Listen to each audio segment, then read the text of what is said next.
বন্ধুরা, আজকে আমি বানাবো ব্রোকলির তরকারি। সেটা ভীষণ ভালো লাগে খেতে।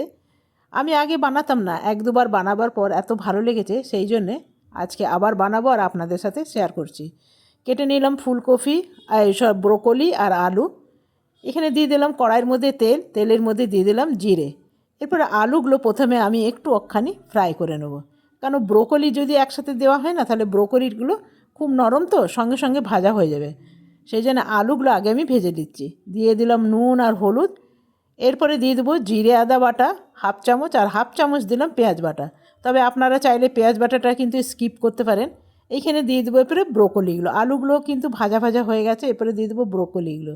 দিয়ে খুব ভালো করে আমি ভেজে নেব। তো দেখুন মশলাটার সাথে একদম কিন্তু ভাজা হয়ে গেছে। এরপরে দিয়ে দেবো একটু Kashmiri red chilli. Kashmiri red chilli দিলে একটু কালারটা ভালো আসবে। ব্যাস, আর একটু আমি ভালো করে ভেজে নেব, যাতে লঙ্কার গন্ধটা না থাকে। দেখছেন কি সুন্দর লাগছে। যদি আলুগুলো ভালোভাবে সেদ্ধ হয়ে যায় না, তাহলে কিন্তু এটাও খেতে দারুণ লাগবে। এরপরে দিয়ে দেবো আমি জল। খুব বেশি জল দেবো না, কেন ব্রোকলিগুলো সেদ্ধ হতে সময় লাগে না। আলুর জন্য একটু জল দিলাম। দিয়ে দিলাম একখানা কভার। তবে এটা বানিয়ে দেখবেন, বেশ ভালো লাগবে। আমার তো খুব ভালো লাগে। ব্রোকলিটা আমার একদম রেডি হয়ে গেছে, এরপরে নামিয়ে নেব।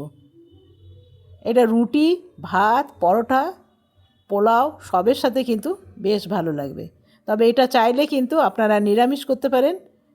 তো দেখুন আজকে আমার তৈরি হয়ে গেল আলু ব্রোকলি। আপনাদের কাছে কেমন লাগলো অবশ্যই জানাবেন। যদি ভালো লাগে একটা লাইক করতে একদম ভুলবেন না। দেখছেন কি সুন্দর লাগছে। তবে এটা পরোটা দিয়ে কিন্তু দারুণ লাগবে।